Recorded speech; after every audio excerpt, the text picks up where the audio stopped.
Wanci hanet moyan di lemur aing kampung urang sampurasun. Wanci hanet moyan di lemur aing kampung urang uing moyan di pinggir jalan. Ningali mobil jeung motor.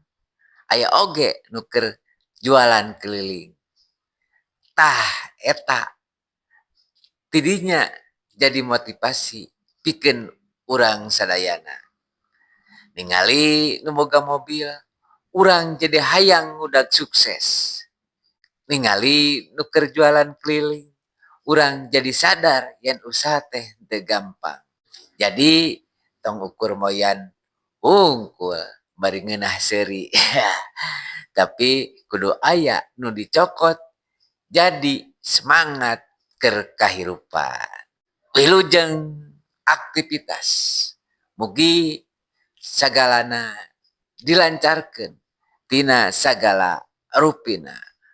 Salam sehat. Jangan lupa bahagia.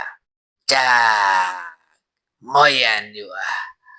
Ngarasakeun kahirupan, ngarasakeun cahaya panon pole, jeung nyambung deui jeung diri sorangan di lembur mah.